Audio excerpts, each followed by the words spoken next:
Ang susunod na programa ay nagpapatuloy dahil sa inyong pagmamahal, donasyon at kaloob sa Greg Durante Ministries.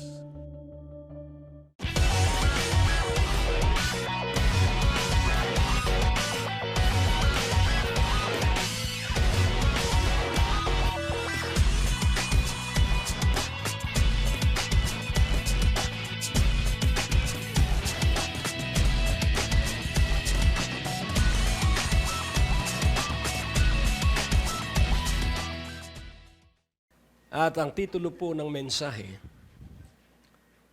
Live to the Unknown, Glorify Him. So yung paglundag po doon sa hindi mo alam, yun po ang nakaluluwalhati sa Kanya. Kaya the strongest person is one who can make a hard decision for his life. So ang malakas pong tao ay yung nakapagbibigay ng malaking, mahirap na pagpapasya. At makikita po natin na may mga taong nag-aatubili. Gagawin ko kaya o hindi? Ilalagay ko kaya o hindi? At doon po sa pag-aatubili, doon po nagkakaroon ng pagkaantala at pagkabalam nung nakatakdang gagawin ng Diyos. Kaya sa Proverbs 19:23, the fear of the Lord tendeth to life, and he that hath it shall abide satisfied. He shall not be visited with evil. Kaya dito po ay napakaliwanag. Kapag nasa iyo ang espiritu ng pagkatakot sa Panginoon, ikaw po ay magkakaroon ng buhay. At kapag ikaw po ay may takot sa Panginoon, ikaw po ay mabubuhay na nasa kasiyahan. Gusto mo po yun, na lagi kang may kasiyahan? At ang isa pa, pag ikaw ay may takot sa Panginoon, hindi ka dadalawin ng kahirapan. Hindi ka dadalawin ng Ebola. Hindi ka dadalawin ng lahat ng masama. At isa lang ang ating gagawin, the fear of the Lord. Sapagkat ang espiritu ng pagkatakot sa Panginoon ay malinis. The fear of the Lord is clean. Kaya napakahalaga po na ating maunawaang mabuti. Kailangan na tayo'y mapuspos ng espiritu ng pagkatakot sa Panginoon. Ito ay simula ng karunungan. Ibig sabihin ay madaragdagan pa yung panimulang karunungan na ating tatanggapin sa bawat araw. Paunlad po ng paunlad yun. Kaya dito po sa mensaheng ito, live to the unknown, glorify Him. Ang una po, stop leaning on your abilities and start trusting in God's abilities. So wag ka po, yun ang unang bahagi nitong mensaheng ito, yung pagpapasya para gawin mo yung hindi mo alam. Tayo po ay sigurista at gusto natin na 100% we are sure. At yun pong ganong seguridad, magtatagumpay din. Pero hindi po katulad nung walang katulad na tagumpay. Laging tandaan po natin, ang tunay na tagumpay ay meron pong kahalo na walang hanggan. The real and true success is embedded with eternity. Yun pong walang hanggan ay kailangan kasama sa lahat ng ating pagpapasya. Hindi po panglupa lang, kundi kailangan po na ito ay magpakailanman at magpasawalang hanggan. So stop leaning on your abilities and start trusting in God's abilities. Ang pangalawa po ay grow in great confidence in God by trusting His promise and oath. So, lumago po tayo upang magkaroon tayo ng pambihirang tiwala sa Diyos. sa pamamagitan ng pagtitiwala sa kaniyang pangako at sinumpaan na pangako. Kaya kailangan pong tayo ay magpakadalubhasa ay sa pagtayo sa pangako ng Diyos. Sapagkat yung pangako po ng Diyos ang tiyak na aabot sa walang hanggan. And then thirdly, enlarge your territory and protect it. Kailangan pong meron kang teritoryo dahil laging tandaan mo merong ibinigay sa iyo ang Diyos na dapat mong maunawaan at maintindihan. You have a territory assigned to you by God. Meron ka pong teritoryo. At kung unawain po natin, maging sa mga korporasyon, pinaghahatian po ang buong Pilipinas. At maging sa gobyerno, tayo po ay merong 13 regions. At meron po tayong 82 provinces. At meron din po tayong ARM at yun pong CAR. At meron pa pong idinagdag, yun po yung mga lugar na kung saan ay nagtatayo ng mga mamumuno doon para mas madali ang pagdating ng mga tulong na kailangan doon sa mga lugar na yon. At ikaw ay may teritoryo. Amen? At pag natuklasan mo yung territory assigned to you, doon ka po uunlad. At yun po ang layunin ng mensaheng ito.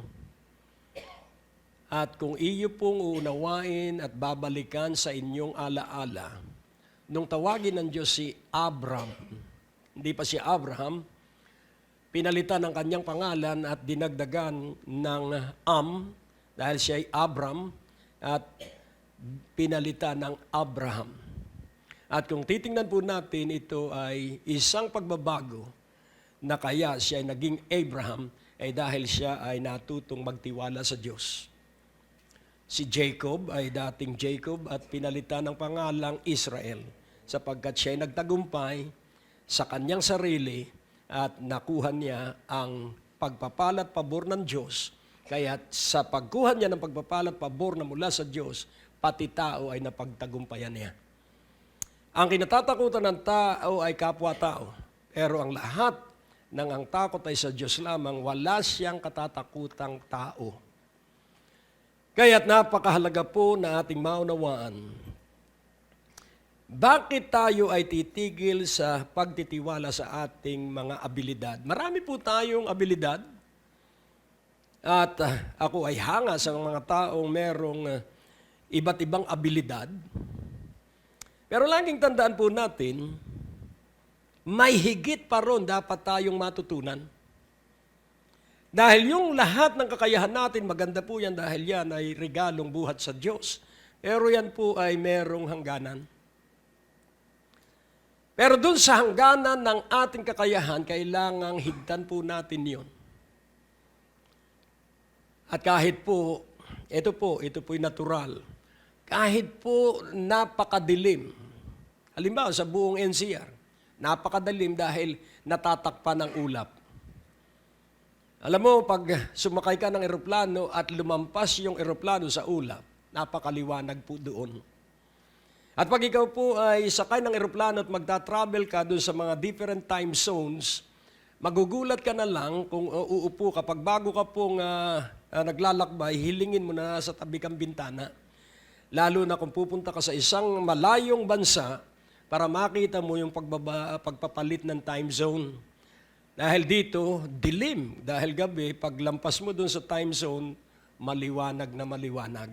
Kaya kung unawain po natin, kung sakali man na ikaw ay nasa pagsubok ngayon, lalagpasan mo yan. Amen po ba?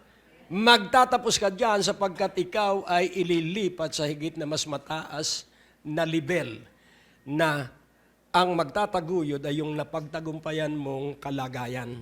Magtatagumpay ka. Hindi ka manatili sa maliit. Ikaw ay iangat ng Diyos at ikaw ay gagawing ulo at hindi buntot. At ikay dadalhin sa ibabaw at hindi sa ilalim. At kailangan ito'y paniwalaan mo sapagkat ito'y mangyayari lang kapag pinaniwalaan mo. Huwag kang magdududa. Sapagkat ang pagdududa ay pupunta sa di paniniwala. At ang paniniwala ay pupunta sa pagtalikod sa Panginoon. Kaya kailangan na ikaw ay may isa lamang isipan. Single-minded purpose. Kailangan may isa ka lang isipan at huwag pa bago-bago. Kapag sinabi ng Diyos na ikay magaling na, paniwalaan mo yung kahit ano ang nararamdaman mo. Kapag sinabi ng Biblia na ang mahirap ay magsabing siya'y mayaman, paniwalaan mo yun. Sapagkat the more you confess the Word of God, then God will be glorified and be honored at Kanya pong bukal sa loob na isa sa katuparan yung iyong sinasabi. Kaya nga ang sabi ng Diyos kay Moses, ang lahat ng sinabi mo, ginawa kong lahat. Kaya kailangan alam mo ang iyong sasabihin at kailangan ito ay batay sa pangako ng Diyos. Ngayon atin pong unawain. Stop leaning on your abilities and start trusting God's abilities. Sa Psalm 73 verse 24, Thou shalt guide me with thy counsel, and afterward receive me to glory. Ano po ang ibig sabihin? Ating unawain na yung glory po dito ay hindi pagkatapos na mamatay ng tao. Ito pong glory, ito po yung lugar na kung saan ang karangalan ng Diyos ay mararanasan natin. Kung unawain po natin, walang pinakamagandang dapat nating pangarapin kundi mapasakalwalhatian ng Diyos. Sapagkat ang kalwalhatian ng Diyos ang tatakip sa buong lupa. Kapag natuklasan mo at naunawaan mo ang kalwalhatian ng Diyos, so they shall know the glory of the Lord, because the glory of the Lord shall cover the whole earth. At laging tandaan po natin, yun pong kalwalhatiang yun ng Diyos. Ang sabi sa Colossians 1:27, akin pong i-amplify lang at medyo palalawakin itong glory. To whom God would make known what is the riches of the glory of this mystery, which is Christ in you, the hope of glory. Una, the riches of the glory of this mystery. At kung atin pong unawain, ito pong titulo ng mensahe, Leap to the Unknown. Kung titingnan po natin, mahiwaga po ang daigdig. At ang unang hiwaga, nung ang isang bata ay naging bata sa sinapupunan ng isang ina, ito po'y nagsimula ay sa kiti-kiti.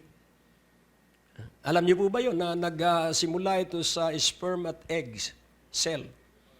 Sperm cell ng lalaki at egg cell ng babae. At kung titingnan po natin, ito po'y hiwaga, ito po ay himala. Dahan-dahang nabubuo ang 246 bones. Ganon po pala karami ang buto ng tao sa kanyang katawan. At lahat ng buto ng tao ay mahusay na inayos ng Diyos. Nung likhain niya tayo sa sinapupunan ng ating nanay, maingat na maingat niyang inaayos tayo. At kung unawain natin, ito po ay pagpapatunay ng dakilang pag-ibig ng Diyos. At ang isang napakaganda, siya rin ang pumili sa atin at hindi tayo ang pumili sa Kanya. At siya ay nagwika sa Kanyang salita that we are honorable and precious in God's sight. Wow! Because He loves us. Wala pong sinabi doon na because we are good, that is why we are honorable in His sight. No. Because of His love for us, we are precious and honorable in His sight. Kaya nga kung iyo pong unawain, kahit ano ang mangyari sa iyong paligid, basta magtapat lamang tayo sa Diyos at sumandig at sumanda lamang tayo sa Diyos, sapagkat ang simula po ng beatitude ay, Blessed are the poor in spirit, for theirs is the kingdom of heaven.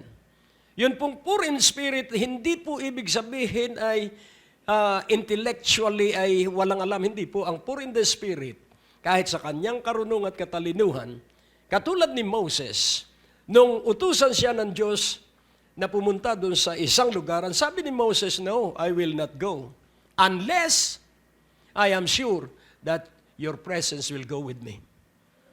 Wow! So, kahit po matalino si Moses dahil siya po ay sinanay sa aral ng Ehipto. So, napakatalino po niya. Pero yung kanyang karunungan ay panlupa. Pero gusto ng Diyos na higtan niya yung panlupa at lumipat siya sa walang hanggan. At ang paglipat sa walang hanggan ay lubos ang pagtitiwala sa Diyos. Show me now your glory, and let me know thy ways. Ipakita mo sa akin ang iyong kaluwalhatian at ipaunawa mo sa akin ang iyong pamamaraan. And God granted the request of Moses. At tinugon ng Diyos ang kahilingan ni Moses. At si Pablong napakatalino. Ang sabi niya, I desire to know the power of your resurrection. Sobrang talino po ni Pablo. Sa ulado niya ang Genesis hanggang Deuteronomy at maipahayag niya yun with all the comma and all the marks doon po sa lahat ng talatang yun, verbatim. Sa ulado po ni Pablo yun. At siya po'y napakahusay na theologian. Pero ang sabi niya, yung pakinabang na pwede niyang ituring, nari niya nakalugihan. All this gain that I can boast of, I consider it as garbage in order to win Christ. Wow! So Christ is greater than the wisdom of the world. Amen. Kaya nga kung ibig mo ng supernatural, receive Jesus. Because the totality of Jesus, partly, He is wisdom, He is power, He is sanctification, He is redemption. Kaya with Jesus, you are redeemed. With Jesus, you are crowned with glory. With Jesus, you are special in the hand of the Lord. Kaya all this truth, kaya pag laging inaalaala mo ito, hindi ka matatalo. Because in Jesus, we are more than conquerors. And nothing can separate us from the love of God. Sa pag-ibig lang ng Diyos ang kasiguruhan. Hindi ka mapapagod sapagkat ika'y nakabalot sa pag-ibig ng Diyos. Wala kang kawiwilihan at kagigiliwan kundi ang Diyos. Hallelujah. To whom God would make known what is the riches of the glory of this mystery among the Gentiles, which is Christ in you, the hope of glory. So, Jesus Christ is the hope. Si Jesucristo ang pag-asa para ikaw at ako ay mapa sa karangalan ng Diyos. Si Jesucristo ang pag-asa para mapa sa kaluwalhatian tayo ng Diyos. So, walang ibang paraan. Kailangan si Jesucristo ay maging Panginoon ng isang tao. Dahil kung hindi Panginoon ng isang tao si Jesucristo, wala siyang pag-asa sa kaluwalhatian ng Diyos. So, lean not on our abilities. Instead, let us lean on the abilities of God. Because the abilities of God is incomparable to the abilities of men. Ang kakayahan ng tao, sirain ang mundo. Ano po ba ang sumisira sa kalikasan? Katalinuhan ng tao. So kung papansinin po natin, sinisira nila ang karagatan para meron silang ibigay na produkto. Hello? Sinisira nila ang kabukiran para makapagbenta sila ng insecticide. Samantalang kung susundin ng tao ang salita ng Diyos, na kung ang bawat sakahin ay pamamahingahin niya sa 7 taon, At ang lahat ng bunga ng mga puno ay hindi niya kakainin, hahayaang lupa ang kumain ng mga bungang nahulog sa mga puno. Pero hindi po Madibalang pa lang, ubos na yung bunga. At kung wala nang makuhang bunga, kinakahoy na yung puno. Kung ang tao lang ay magiging masunurin sa Diyos, kung tayo lamang ay magiging masunurin sa Diyos, hindi po maghihirap ang daigdig. Hindi po dahil ang pagkadisenyo po ng Diyos sa daigdig ay bigyan tayo ng pagkain at bigyan tayo ng kayamanan. Pero saan nakatingin ng tao? Kung titingin lang ang tao kay Jesucristo, dadalhin siya ng Espiritu ng Diyos kung nasaan yung probisyon. Pero nasaan ang mga Kristiyano? Pag-araw ng linggo, nagtitripping. Nasaan ang mga pastor? Nasa networking. Hello? Kaya nga unawain nating mabuti. Kung tayo po'y magpapakadalubhasa sa dapat nating pagkadalubhasaan, kung tayo po ay magpapakaalab sa prioridad na itinalaga ng Diyos. At ano ang prioridad? First love. Go back to your first love. Tatanungin ko po kayo, huwag ninyong sagutin. Ilang oras ka nakikipag-ibigan sa Panginoon? Ilang oras mo kinakausap si Jesucristo sa maghapon? Ang susi po ng maunlad at maligayang buhay ay kapag kausap mo ang Panginoong Jesucristo. So, I will guide you in my counsel. Amen? Ikaw ay papatnubayan ko sa pamamagitan ng aking payo. Sa makatwid ang Diyos ang pagpapayo sa atin dahil laging tandaan po natin, dadalhin tayo ng Diyos sa maunlad na landas. Hindi po tayo ililigaw ng Diyos. Dadalhin tayo sa pinagpalang daan. Kaya nga, kung atin pong unawain, to whom God would make known what is the riches of the glory of this mystery among the Gentiles, which is Christ in you, the hope of glory. Doon po sa kalwalhatian, nandun po ang lahat ng kailangan ng isang tao. Kaya't kung ibabalik natin sa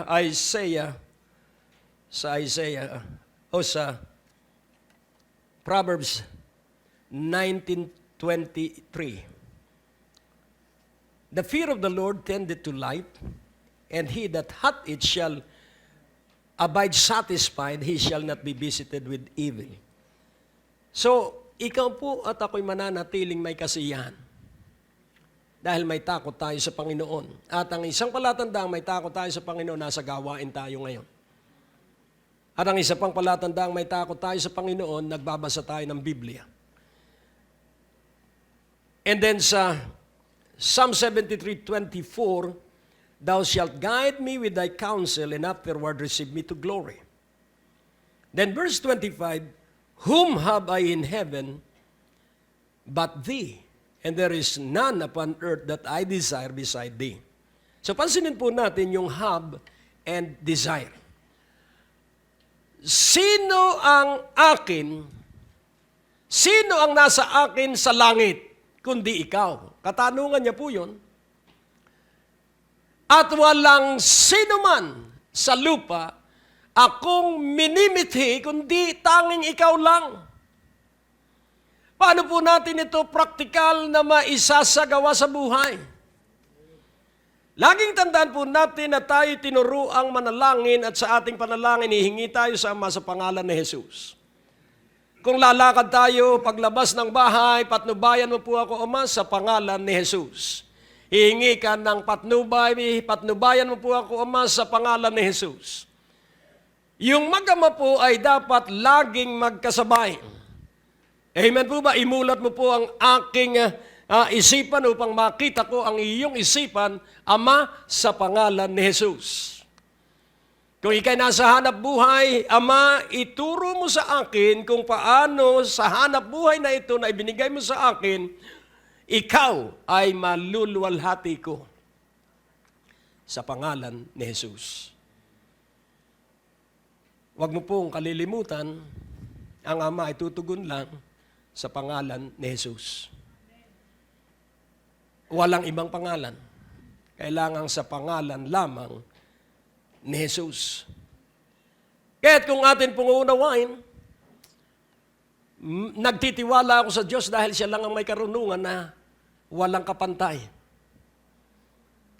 At kapag nagtiwala ka sa Diyos, magugulat ka. Pati sa pagtulog mo, ibibigay niya kung ano ang gagawin mo next day. Subukan mo lang for 1 month na wala kang iniisip kundi ang Panginoong Hesukristo.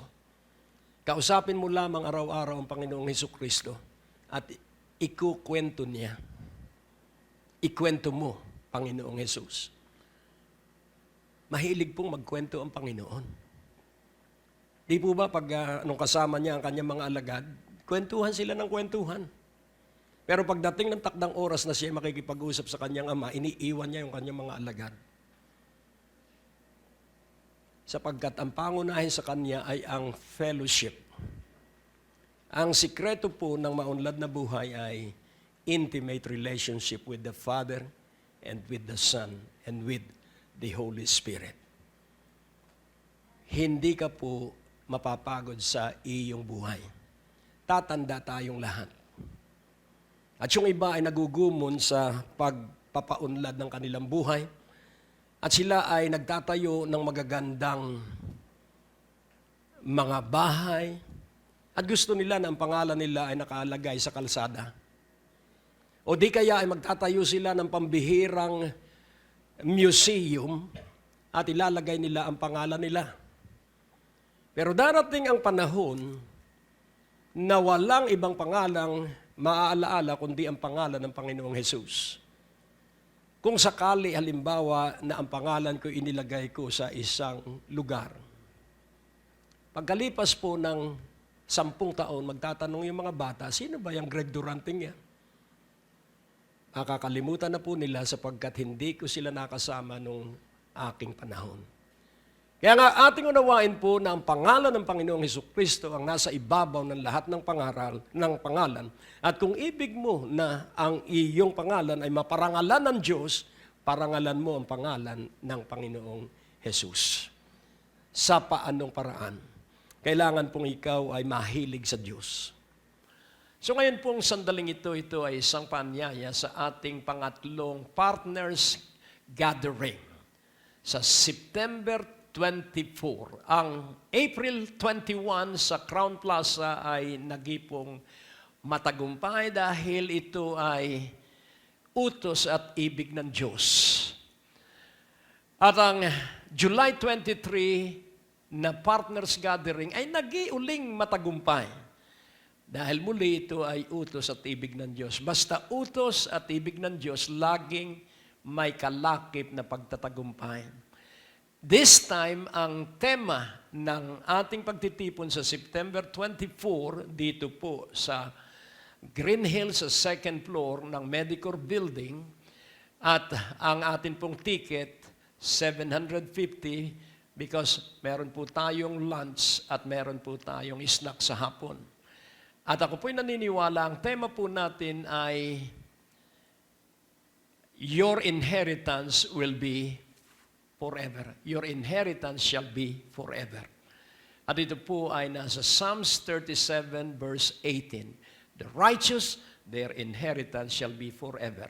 Halina po kayo at tupdin natin ang ikatlong pagkakataon na magkakatipon-tipon tayo bilang tagapagtaguyod at kasama sa pagtataguyod ng mabuting balita. At ako'y dadalangin na mula ngayon hanggang sa araw ng September 24, mangyari ang mga hindi inaasahan mong pagpapala na gusto na gawin sa iyo ng Diyos. Father, above what they can ask or think, I pray that you will bless them wonderfully, mightily. Bless them and let them receive all these blessings that I mentioned, that I ask from you. Let them receive it and let the joy of the Holy Ghost be upon each one of them I give you back the honor and the glory in Jesus Christ's name. Ikaw po ba ay mahilig sa Diyos? Ikaw ba ay may isipang katulad ng isipan ng Diyos? At dito po ay makikita natin na talagang marubdob. Kaya nga sabi rin ni David, at ikaw ay susuubin ko ng aking pagsamba sa pamamagitan ng aking alpa. Sa gayon maririnig ko ang iyong tinig. So walang minimithi si David kundi ang boses ng Diyos. Sapagkat laging tandaan po natin, ang may pangako ang Diyos na ikaw ay papatnubayan niya sa pamamagitan ng kanyang tinig. Kaya unawain nating mabuti, kapag ang iyong alab ay kay Jesucristo, maririnig mo ang kanyang tinig sapagkat ang aking kawan ay kilala ang aking boses at kilala ko ang tinig ng aking kawan. Kaya nga, magpakaalab tayo. Ito pong power of intimacy, this is union and communion with Jesus Christ. Kapag ikaw po ay nagpakaabala, dahil pwede po nating ikatwiran, Panginoon, ito naman po'y para sa iyo, kaya ang linggo ginagawa kong ordinaryong araw, dahil ibig kong mabigyan ka ng maraming pera. Kayo ba'y naniniwala na hindi kailangan ng Diyos ang pera? Kayo ba'y naniniwala na ang sabi ng Biblia, ang buong Lebano ay kulang ang mga pananim at kulang ang mga hayop sa buong Lebanon para sunugin at ialay sa akin. Kung ako'y nagugutom, hindi ko kailangan ang mga hain. Ang kailangan ko ay ang inyong pagpapasalamat at pagpupuri sa akin. Kaya nga, kailangan makita natin yung mahalaga at nang sa gayon, hindi tayo mahiwalay sa Diyos. At laging unawain natin ang unang pag-ibig ay napakahalaga sa Panginoong Hesukristo. Let us go back to the first love. Kailangang paigtingin natin yung unang pakikipag-ibigan dahil laging tandaan po natin, ang pera po ay hindi makapagliligtas ng kaluluwa. Ang pera po ay hindi makapagpapaligaya sa tao. Subalit, kailangan din natin ng pera para tayo ay makapagpatuloy. Pero hindi nandun ang ating kaligayahan. Ang kaligayahan ay galing lamang sa Diyos. Kaya nga po ating unawain, money is good if it will be used for God's glory. Ang alisin po natin ay yung kasakiman at pag-iimbot. At matutuklasan natin tayo nagiging sakim kung inuuna natin pagkita ng pera at nakakalimutan natin ang pakikipagniig sa Diyos. At ang sabi rin ng Biblia, huwag ninyong kaliligtaan ang pagdalo sa pagtitipon.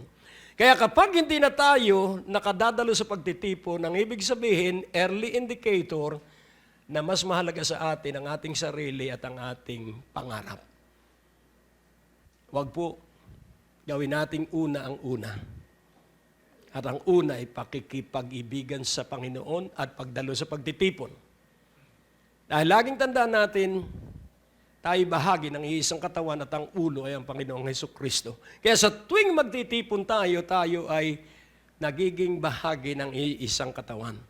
Kaya tayo ay nabibigyan ng lakas at tayo ay nabibigyan ng kalusugan upang tayo ay makapagpatuloy na hindi nag-aalinlangan. Kaya kailangang paunlarin natin ang tiwala natin sa Diyos. Kaya kaniyang pabahayan. Kaya kaniyang tustusan sa lahat ng iyong pangangailangan. At ang hinihingi lang niya, ay unahin siya. Sapagkat ikaw at ako ay mas higit kaysa maya. At hindi niya hinahayaan ang maya na mahulog sa lupa sapagkat pinahahalagahan niya ang maya. Ang sabi ng Panginoon, kung yung maliliit na ibon ay pinahahalagahan ng Diyos, eh di lalo na tayo na linikha niya sa wangis, hawig at larawan niya. Mas mahalaga tayo sa harapan ng Diyos kaysa mga ibon. Kaya kung ito'y maunawaan mo, wala pong pagtuturo na magiging matibay at matatag. Madali pong ituro ang tungkol sa natural success. Madali pong ituro kung paano ang pagpapamilya. Pero kahit po malusog ang pamilya at wala si Jesucristo sa puso ng pamilya, hindi rin po yun magiging matatag sapagkat ang darating na panahon ay walang nakasisiguro. Kaya nga, unawain mong mabuti, ang paunlarin mo ay una, seek ye first the kingdom of God. Ito po'y paulit-ulit na maririnig mo. And His righteousness and all these things shall be added unto you. And then, go back to your first love. Kailangan ang unang pag-ibig mo po ay hindi yung napusuan mong lalaki o babae noon. Dahil kung ang first love mong tao ang iyong aalalahanin, eh malulungkot ka po. Pero kung ang aalalahanin natin ang Panginoong Hesukristo na unang pag-ibig natin mula nung tayo ay makakilala sa Kanya, pagbabalik, gunitain ko po yung first time na ako'y na-born again, wow! Napakaligaya ko po noon at para akong nasa cloud 9, para akong nakalutang ang katawan. At parang ayaw ko nang umalis sa presensya ng Diyos. Lahat ng gawain ay dinadaluhan ko at parang ayokong matapos yung gawain. Yun po yung makapangyarihang presensya ng Diyos. At di ko po alintana ang oras, di ko po alintana ang bagyo, hindi ko po alintana ang lindol, hindi ko po alintana ang alikabok ng pinatubo. Sapagkat ako I was so engrossed with Jesus and Jesus is my witness. At kahit saan po ako ay pumupunta pag inutusan ako ng Diyos, basta tinitiyak ko, kasama ko siya. And if I am assured na kasama ko siya, and if I make sure that it is His will, ay wala pong makakapigil sa akin, walang makakahadlang sa akin, sapagkat tiyak ko ang kalooban niya, kasama ko siya, tiyak ko na kahit mabigo ako doon sa pagsunod sa kanyang ipinagagawa, hindi pa rin ako totally nabigo, sapagkat alam ko yung pagkamasunurin ang tinitingnan niya. Amen po ba? Hindi po yung tagumpay, ang tinitingnan niya ay yung pagsunod, dahil ang ating pagsunod, mabigo man tayo, ay training para maalis tayo sa pagtingin ay sa natural at lumipat tayo ay sa walang hanggan. Oh, purihin ang Panginoon. Naalaala ko ngayon ang isang Mexican sergeant. At nung mamatay siya, after many years of retirement, sabi ko bakit kaya ipinangalan sa isang aircraft carrier ang pangalang Benavides? Sargento lang po siya. Pero alam niyo po, itong Sergeant Benavides na ito na Mexican, grabe po ang kanyang kabayanihan. Sa labanan sa Vietnam, yung kanilang squadron ay naubos na lahat at sugatan na ang kaniyang mga kasamahan. At tumakbo itong Sergeant Benavides na ito at binitbit yung kanyang squad leader. Pasan-pasan niya yun at kung yung isa pa ay buhat-buhat niya, doon sa firing line ng kaaway. Hindi po niya alintana yung bala. Ang nasa isip niya, kailangan mailigtas ko itong aking commanding officer. Siyang natama ng bala. Nailigtas niya yung dalawa. At marami pang kabayanihang ipinakita si Sergeant Benavides, hindi siya pwedeng mamatay sapagkat ang iniisip niya ay yung kanyang ranggo at yung kanyang pinaglilingkurang Armed Forces of America. At siya po ay naging trainer ng mga sundalo ng Amerika. At siya po ay hinangaan because of his, hindi ko matandaan kung 2 or 3 medals. Yun pong highest medal na ibinibigay sa mga sundalo. At siya po ay pangkaraniwan lang. Pero hindi po ang kanyang puso. Mga kapatid, ang pangalawang punto na nais kong maipadala sa inyo, sa pangalawa, confidence in God. So, grow in great confidence in God by trusting His promise in oaths. Ito pong promise in oaths, ito po'y pangako ng Diyos na sinumpaan niya. At hindi po siya sumumpa sa kung ano-ano, kundi ang kanyang pagsumpa ay gagawin niya ang kanyang pangako no matter what. Kaya po ako ay hindi natitinag because I know that God's faithfulness is great. Hindi po ako maglililo at magbabago sa katapatan ng Diyos. hindi po ako mag-iiba ng pagtitiwala. Tapat po ang Diyos. He who said that He will always complete what He started in my life. Tatapusin po ng Diyos ang sinimulan sa ating buhay. At yung magandang panimula ay magtatapos sa dakilang gawain. If it is God, it will be sure. If it is God, He will do it into completion. At laging tandaan mo po na hindi ka kapututan sa plano ng Diyos. Ikaw po'y pangunahin. Kaya tiis-tiis lang. Ang sabi ng Hebrews 10:35 about confidence. Ang sabi po dito, cast not away therefore your confidence, with such great recompense of reward. Yung tiwala po natin sa Diyos ay meron pong pambihirang gantimpala. Hello? So kahit nawala na sila, kahit ikaw na lang natitira, magpatuloy ka. Sabi nga ni Elias, ang sabi niya, nawawala na siya ng loob, nanghihina na siya. At ang sabi ng anghel, bakit ka nanghihina? At ang sabi niya sa Diyos, hinang-hina na po ako dahil ako na lang ang tapat sa iyo. Yun po yung tinatawag na Elijah syndrome. Pakiramdam niya siya lang ang tapat sa Diyos. Sabi ng Diyos, Elijah, tumigil ka nga dyan. 7,000 pa sa Israel ang tapat sa akin. Kaya nais ko pong ipaunawa, yung selyo ng ating katawan, marami dito ang hindi natin kita. Pero kahit hindi natin kita, buhay ang ating katawan dahil doon sa mga selyong yon.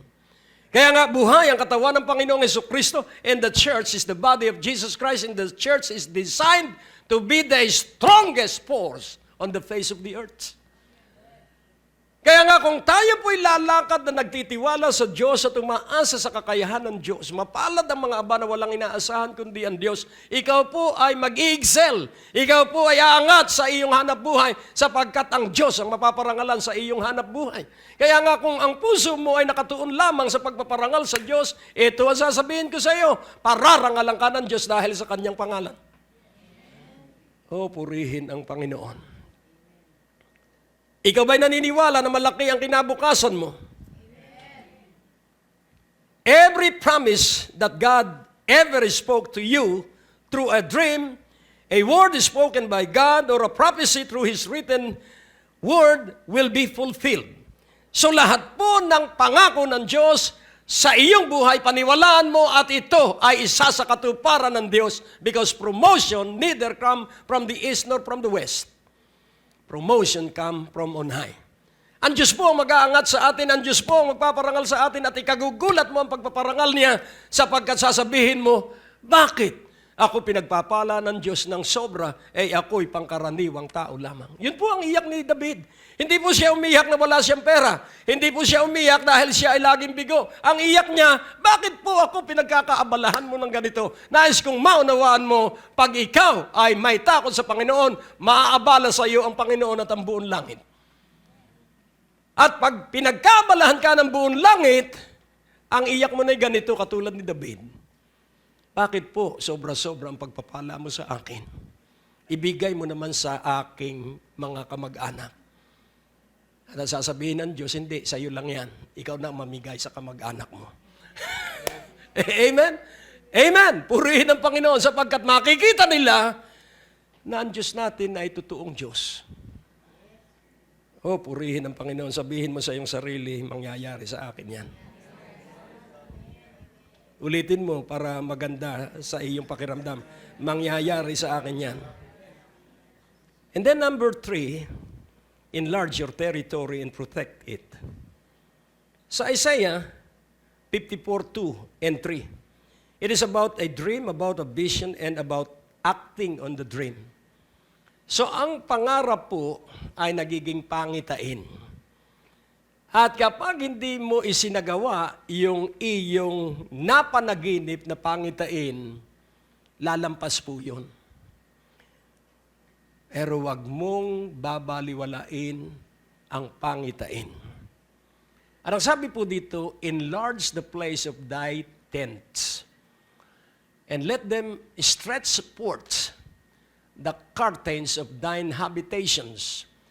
Spare not, lengthen thy cords, and strengthen thy stakes. So, bago po tayo lumipat sa verse 4, may utos po dito. Yun pong enlarge ay utos. At pansinin po natin, yun pong tent sa Tagalog ay tolda. Kapag bumili ka po ng tolda sa department store, ikaw lang ang kasya. Kaya ikaw lang ang mapuprotektahan sa lamok dahil maliit yung iyong tolda. Pero kailangan po pag nangarap ka ay gumawa ka na ng malawak na tolda na marami ang iyong makakasama. So enlarge the place of thy tent and let them. So pansinin po natin, let them. So bakit naging them? So ikaw ang magpapasya at ang Diyos ang magbibigay ng mga taong makakatulong mo. Hello? So sa iyong pagpapasya that you will enlarge the place of thy tent, then people will be given to you. Those people will stretch forth the curtains of thine habitations. Sino po ba ang gumawa ng iyong bahay? Ikaw ba ang nagkarpintero ng iyong bahay? Hindi po. Nagbigay ang Diyos ng mga karpintero, tubero, electrician. Nagbigay ang Diyos ng arkitekto na gumuhit. Nagbigay ang Diyos ng inhenyero para matiyak na yung bahay mo'y magiging matibay at matatag. At bakit nagbigay ang Diyos? Dahil ikaw ay nagpasya. Hello? Spare not. Lengthen thy cords and strengthen thy stakes. Hindi po ito lamang tumutukoy sa bahay na isa. Ito po tumutukoy sa maaabot ng iyong paniniwala. Kaya nga, kung iyong aalamin ang kalooban ng Diyos, at pag naunawaan mo ang kalooban ng Diyos na ang iyo palang tolda ay pangbuong NCR. Wow. So ang ibig mong sabihin, your influence will reach every place in NCR. So yung lahat po ng lugar ay matatakpan ng iyong tolda o ng iyong pagkatawag na buhat sa Diyos. Kaya nga sabi ni Jabez, bless me indeed and enlarge my territory. Wow! So ikaw at ako hindi linikha para sa sarili lang natin. Ikaw at ako hindi nilikha para sa pamilya lang natin, tayo nilikha para sa maraming tao. Amen po ba? So ikaw ay pagpapalain kung iyong sasaluhin at aakapin itong pangitain na ikaw ay hindi para sa iyong sarili lamang, na ikaw ay gustong magamit ng Diyos para maraming kaluluwa ang maligtas at makakilala sa Diyos. At sasamahan ka ng kamay ng Diyos. So muli ito po'y pagpapasya. Decide to be enlarged and do it by yourself. Kaya nga, kung unawain po natin, kapag nagsimula ka po, ikaw po'y makakahikayat ng mga tao na inihanda ng Diyos para tumulong sa iyo dahil wala pong taong mabubuhay na mag-isa. Kailangan natin ng basurero, kailangan natin ng kamanero, alangan namang ikaw pa ang lulusong doon sa pusali. Hello, bibigyan ka ng Diyos ng pera para pambayad doon sa mga mahusay lumusong sa pusali. Yung iba ay lulusong pa sa septic tank at ang tanong ko sa kanila, hindi ka ba nababahuan? Hindi po, sanay na ako.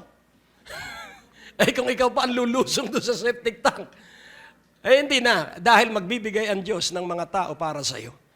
Amen po ba? So pansinin po natin, stretch forth. So iyong pahabain ang iyong kortina.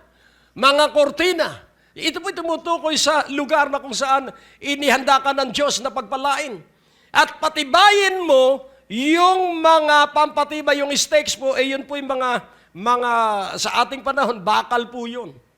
Na pagtatalian nung iyong tolda. At ang sabi po sa verse, nakasunod, ano ang sabi sa 4 o 3? For thou shalt break forth on the right hand, and on the left, and thy seed shall inherit the Gentiles and make the desolate cities to be inhabited. Ano po ang ibig sabihin? Na ikaw po ay lalawak. Ang iyo pong impluensya, ang teritoryo mo po ay lalawak at ikaw ay magkakaroon ng pagpapala sa higit na mas malapad na lupain. So when you determined the territory assigned to you by God, alam mo na ba ang teritoryong ini-assign sa iyo ng Diyos? Ano ang hanap buhay mo? Enlarge the territory and protect it. So take the power to choose. Hallelujah. To love, to walk, to control your own life to make your life happy. When you reach for your dreams, no matter what they may be, when you reach for your dreams, you grow from the reaching, and you learn from the trying, and you win from the doing. So, kapag ikaw po ay may pangarap, at ako ay may pangarap, hindi ka po magiging matanda. Tingnan mo ang iyong katabi. Sabihin mo kaya siya ay mukhang bata dahil siya ay may pangarap. Amen po ba? Nakakabata po ang pangarap. Sabi nga ng isang manunula, don't give up your dream. Because once you give up your dream, you're like a bird na sinira ang kanyang pakpak. Ang nagpapalipad po sa atin, ito pong leap to the unknown, ay yung pangarap. At yung pangarap po ay batay sa pangako ng Diyos at sa sumpa ng Diyos na hindi kanya pababayaan. He will never fail you. And He will never give you up. He will never leave you alone. He will always provide for you. Tandaan mo, ang iyong kasiguruhan wala sa iyong hanap buhay. Ang kasiguruhan nating lahat ay magbubuhat ay sa Diyos. Kaya kapatid, discover your territory. I have discovered my territory, and my territory is worldwide. At dahil inakap ko yung teritoryong ibinigay sa akin ng Diyos at ginawa ko yung dapat kong gawin dun sa pananagutan ko, you have to manage your responsibility. And in managing the responsibility, you have to control so many things that God has provided for you. Hindi po yung ikaw ay gastos na lang. Kailangan pong ikay matalino sa paggastos. At hindi rin po bigay ng bigay, kailangan dinadalangin mo kung sino ang bibigyan. Dahil pag ang nabigyan mo ay tamad, ikaw po ay babagal ang pagpapala. Huwag mong titingnan sila. Do not decide based on what your sentiment is. Huwag kang magbibigay dahil mukhang kawawa siya, dahil marami pong taong nagkukunwaring kawawa. Sa isang lugar sa Amerika, may isang babae na nadiskubre. Laging siya ay nasa 5-star hotel paggabi, pero sa maghapon siya ay nanghihingi ng limos. Kaya mga kapatid, sa bawat pagpapasya, pray hard. Kung gagawin mo ba o hindi. That way, magiging maunlad ang iyong buhay na relasyon sa Diyos. Kaya pag sinabi ng Diyos, pumunta ka sa Amerika, sumunod ka lang. Huwag mo sabihin wala kang pera. Pag utos ng Diyos yan, magkakapera ka. Ang lahat ng utos ng Diyos kapag sinunod, if you be willing in obedience, you shall partake the best of the land. At kung pwede, ay alamin mo ang teritoryo mo. Ano po? At nasa gayon, hindi ka mapagod. Dahil pag hindi mo alam kung saan ka tinawag, baka simulan mo ang kung ano-ano. May tawag po at sa umpisa ay maliit lang. Kaya ang sabi ng Biblia, despise not small beginning. Sapagkat sasanayin tayo, this is process and gradual. Sasanayin tayo magtapat sa maliit. At pagbukal sa loob natin ang pagtatapat sa maliit, bibigyan tayo ng malaki. Amen po ba? Kaya nga, unawain mong mabuti, ano yung teritoryo mo. Assignment mo yan. Hindi ko pwedeng ibigay sa iyo yan. May Biblia ka, sabihin mo, Diyos ko, ano po ba ang teritoryo ko? Ako po ba ay pang Pilipinas o pang maraming bansa? O ikaw ba ay pang NCR o sa 82 lalawigan ng Pilipinas. At pag nalaman mo ang teritoryo mo, 12 ang tribo at ang lahi ni Levi ay para sa paglilingkod. At yung 11 may kanya-kanyang gawain. Doon sa 11, ano ang pagkatawag sa iyo ng Diyos? 12 ang alagad ng Panginoon. Merong ingat yaman pero nabigo siya dahil pinagnakawan niya ang kaba ng yaman ng Panginoon. Pero doon po sa 11 natira, ano ang iyong pagkatawag? What is your calling and what will be the territory for the fulfillment of that calling? At ito po ang titiyakan ko sa inyo. Pag natuklasan mo yan, magdiriwang ka. At iyong isa sa katuparan. For the fear of the Lord, balik po tayo sa Proverbs 19:23, yung ating teksto.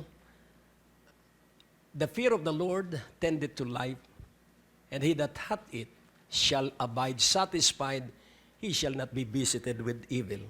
Kaya number 1, stop leaning on your abilities and start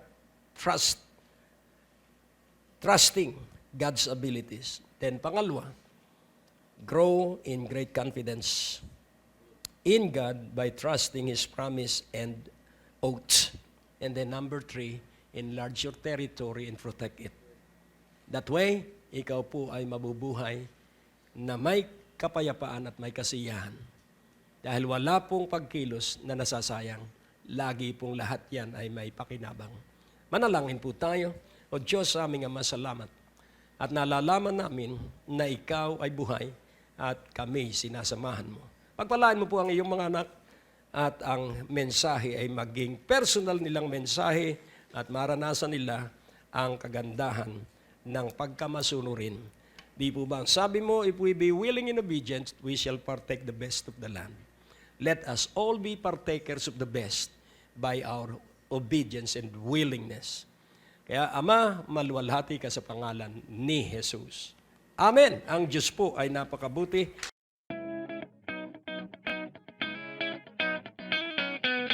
Isang panawagan at paanyaya sa lahat po ng partners ng tinig ng kanyang pagbabalik, Greg Durante Ministries. Magkakaroon tayo muli ng pagtitipon, pagsasalo-salo at pagsasama-sama sa darating na September 24, 2016, araw ng Sabado, sa ganap na alas 10 ng umaga hanggang alas 4 ng hapon. Kasama na po ang pananghalian at merienda at merong registration fee na 750 pesos. Mari po kayong tumawag para sa reservation sa 723-8752, 726-8016 or mag-text sa 0919-896-0904 or sa 0915-391-7408 or sa 0922-820-9860. Halina mga ka-partners, at napakalalaki ng pintuang binubuksan para sa atin ng ating Panginoon. Magsama-sama tayo na ihatid ang mabuting balita. Ang natapos na palatuntunan ay nagpapatuloy dahil sa inyong pagmamahal, kaloob at donasyon sa Greg Durante Ministries. Para po sa pagpapatuloy ng programang ito, kailangan po namin ng inyong panalangin at pinansyal na suporta. Sa bawat kaloob ng inyong ipapadala, anuman ang halaga, bibigyan po namin kayo ng anointing oil bilang pasasalamat sa inyong pagtulong at pagsuporta sa Greg Durante Ministries.